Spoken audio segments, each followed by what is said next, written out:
Susanti, calon guru penggerak angkatan 11 dari SDN 1 Purwodadi Dalam, Kecamatan Tanjung Sari, Kabupaten Lampung Selatan.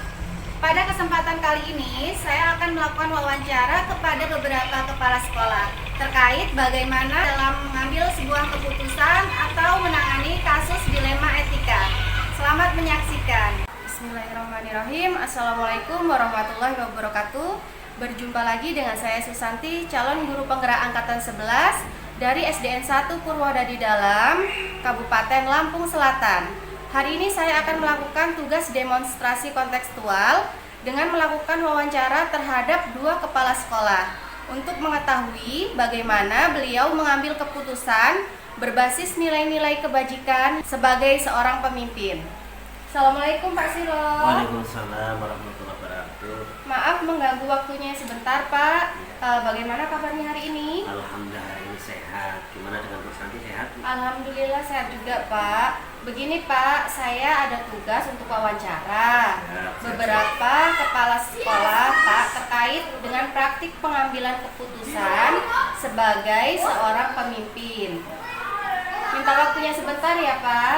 Boleh. Tentunya gini Bu ya, nanti ketika jawab mungkin belum sesuai dengan apa yang jadi harapan Ibu. Sebenarnya saya mohon maaf ya. Baik Pak. Keterbatasan saya tentunya. Benar, oke. Saya akan mengajukan beberapa pertanyaan kepada Pak Susilo ya. Jadi begini Pak, pada modul yang saya pelajari ada dua jenis dilema Pak. Iya. Yaitu dilema etika yang merupakan dilema kebenaran lawan kebenaran dan bujukan moral yang merupakan kebenaran lawan kesalahan Pak. Nah, pertanyaan pertama, selama ini bagaimana Bapak dapat mengidentifikasi kasus-kasus yang merupakan dilema etika atau bujukan moral? Baik, terima kasih. Saya akan berusaha untuk menjawab ya. Baik, Dilema etika itu ya sama seperti yang Ibu sampaikan tadi, bahwasanya di situ ada kebenaran lawan kebenaran ya. Dari sini dapat dilihat bahwa untuk penyelesaian kebutuhan penyelesaiannya membutuhkan waktu berpikir secara matang, karena tentunya dalam menyelesaikan itu tidak boleh terburu-buru. Ketika mengambil keputusan secara terburu-buru nanti hasilnya tidak maksimal. Karena itu dalam dilema etika dilema etika itu kan benar lawan benar. Kalau dilema bujukan moral itu benar lawan salah. Ini dua hal yang saling berbeda lah Bu ya. Nah, karena itu untuk mengambil keputusan bujukan moral tentunya sangat mudah untuk kita selesaikan, karena kita sudah mengetahui ada hal yang saling bertentangan yaitu benar lawan salah. Tapi kalau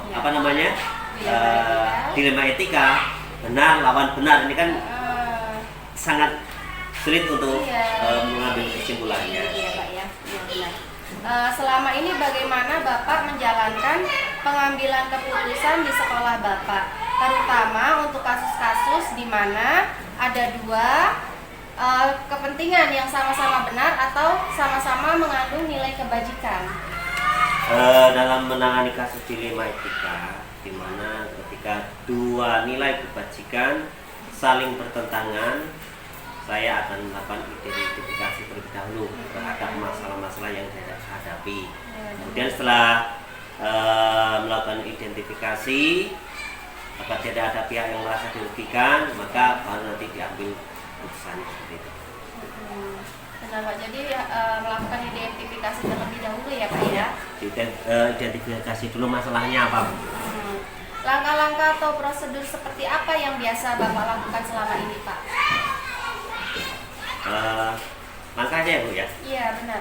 Untuk langkahnya mengambil keputusan yaitu identifikasi masalahnya dulu Bu.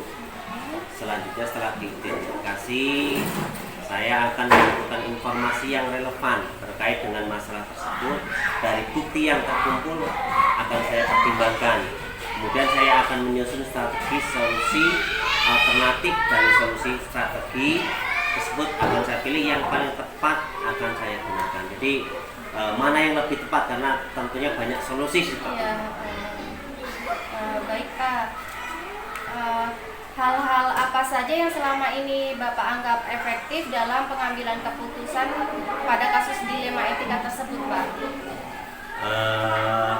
Yang apa tadi, Bu? Hal-hal apa saja yang selama ini Bapak anggap efektif dalam pengambilan keputusan pada kasus dilema etika? Yang paling efektif adalah dengan melibatkan berbagai orang dalam proses pengambilan keputusan, berkomunikasi dengan jelas dan transparan dalam membuat keputusan, dan tetap mengikuti prosedur yang sudah ada, memastikan keputusan sesuai dengan prinsip, aturan di sekolah, dan etika yang memanusiakan. Tentunya ini kan melibatkan, ya di sini kan ada guru. Untuk tetap kita mungkin minta bantuan kepada guru-guru untuk menyelesaikan hal tersebut. Hal-hal apa saja yang selama ini merupakan tantangan, Pak, dalam pengambilan keputusan pada kasus-kasus dilema etika tersebut? Tantangannya termasuk konflik kepentingan antara pihak-pihak yang terlibat, tekanan dari luar, dan ketidakpastian dalam memilih keputusan yang tepat. Terkadang sulit untuk membuat keputusan yang diterima oleh semua. Yang dari luar sekolah kan ada, Bu, ya. Dan masalah itu ada yang timbulnya dari luar sekolah, adalah masalah yang timbulnya dari dalam sekolah itu sendiri. Apakah Bapak memiliki sebuah jadwal tertentu dalam sebuah penyelesaian kasus dilema etika? Apakah Bapak langsung menyelesaikannya di tempat atau memiliki sebuah jadwal untuk menyelesaikannya? Bentuk atau prosedur seperti apa yang Bapak jalankan? Dalam menyelesaikan kasus dilema etika, kita tidak menggunakan jadwal tertentu, Bu. Karena permasalahan itu bisa muncul sewaktu-waktu, Bu, ya. Bukan tidak semua hari, kemudian semua bulan itu adalah masalah yang sama, tidak. Jadi tentunya ya temporer lah. Saya akan memperhatikan apakah kasus tersebut sangat penting dan harus selesaikan pada hari itu juga, atau kasus yang memang harus dipikirkan secara matang-matang dalam mengambil keputusan. Jadi tidak ada jadwal khusus untuk menyelesaikan masalah tersebut. Tentunya dengan melihat skala prioritas, mana permasalahan yang harus diselesaikan dulu. Jadi memprioritaskan yang terpenting Ya, lebih dahulu. mana yang lebih dahulu yang harus diselesaikan, bukan langsung semuanya. Tetap ada skala prioritas, ya, Bu, ya. Iya. Adakah seseorang atau faktor-faktor apa yang selama ini mempermudah atau membantu Bapak dalam pengambilan keputusan dalam kasus-kasus dilema etika?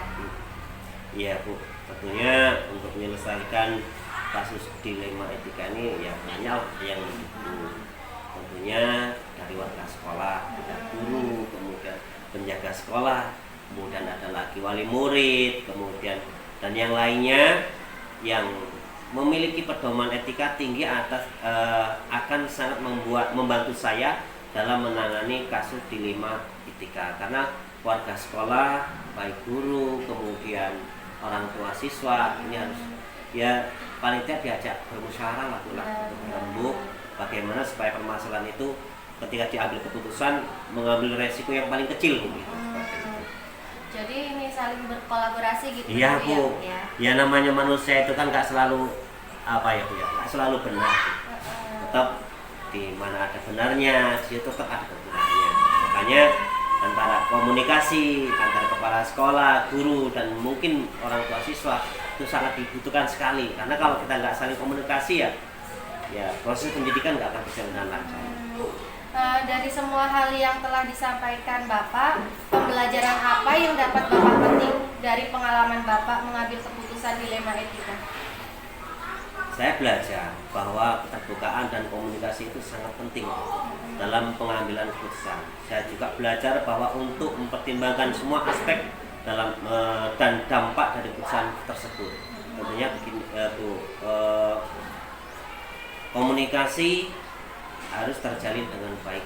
Karena kalau komunikasi tidak terjalin dengan baik ya tentunya untuk mencapai satu tujuan pembelajaran kurang. Maka ya apalagi seperti saya pun yang banyak kekurangan tentunya.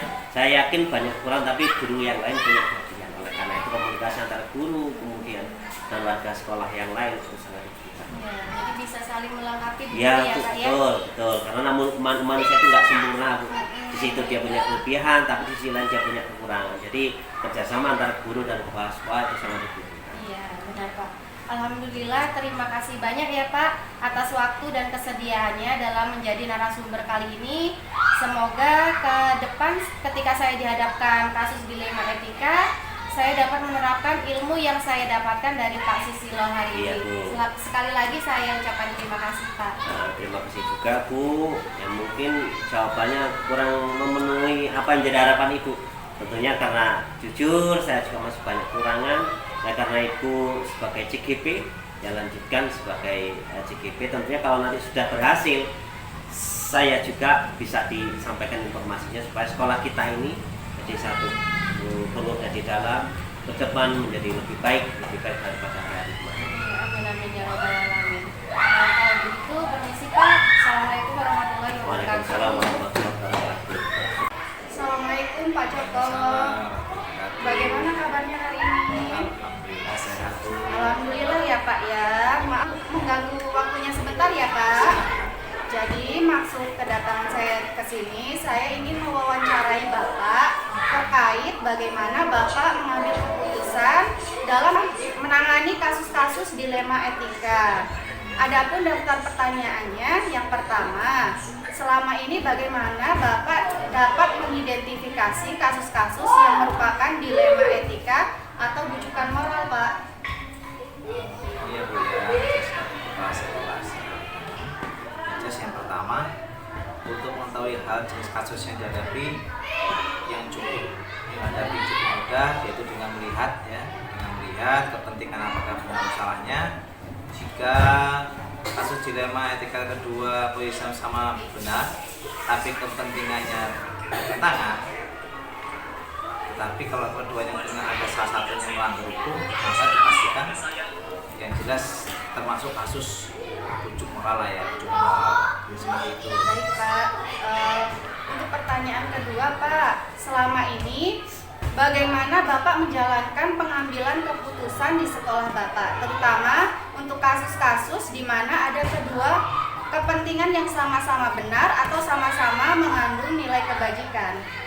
Begini Bu, yang pertama untuk kasus dilema etika di mana kedua kepentingan sama-sama benar, saya akan memperhatikan apakah masa tersebut tinggi rendahnya muatan kepentingan, misalnya apakah itu kepentingan pribadi, kelompok, kesetiaan, kebenaran atau kejujuran, jangka pendek atau jangka panjang. Di samping itu saya juga memperhatikan sejauh mana dampak yang ditimbulkan dalam pengambilan keputusan tersebut. Baik, langkah-langkah atau prosedur seperti apa yang biasa Bapak lakukan selama ini? Selama ini dalam pengambilan keputusan kami melakukan melihat kasus ini bersinggungan dengan apa aja dan sejauh mana nilai-nilai itu akan bertentangan. Yang kedua, kita lihat siapa yang terlibat dalam permasalahan tersebut. Yang ketiga, kita melakukan pengumpulan data berupa fakta yang sudah terjadi karena kami analisa dulu dengan apa paradigma yang terjadi. Nah, di sini setelah kita lihat fakta, kita pun lihat kebenarannya atau salah. Setelah itu kita melakukan pengambilan keputusan. Setelah itu dilakukan refleksi apakah keputusan yang kita ambil itu sesuai dengan kaidah norma yang ada ya, dan semua pihak dapat menerimanya. Itu penting itu Bu yang dilakukan. Baik Pak, hal-hal apa saja yang selama ini Bapak anggap efektif dalam pengambilan keputusan pada kasus-kasus dilema etika? Dan sama ini jelas dalam kasus dilema etika ya, dikatakan apabila sesuai dengan nilai-nilai tidak menimbulkan masalah di kemudian itu saya berkategorikan efektif dan dalam pengambilan keputusan. Seperti itu Bu. Baik, hal-hal apa saja yang selama ini merupakan tantangan dalam pengambilan keputusan pada kasus-kasus dilema etika tersebut Pak? Tantangan yang terbesar tentunya datang dari pihak yang terlibat dalam memutuskan suatu permasalahan, yaitu upaya mempersatukan pemikiran dan kesepakatan yang memerlukan waktu yang panjang ya. Menyamakan, di samping itu kami harus memilih dan memilah solusi ya, solusi yang disampaikan untuk kami jadikan sebuah jawaban yang dapat diterima oleh semua orang. Baik, apakah Bapak memiliki sebuah tata kala atau jadwal tertentu dalam sebuah penyelesaian kasus dilema etika? Apakah Bapak langsung menyelesaikan di tempat atau memiliki sebuah jadwal untuk menyelesaikannya? Bentuk atau prosedur seperti apa yang Bapak jalankan?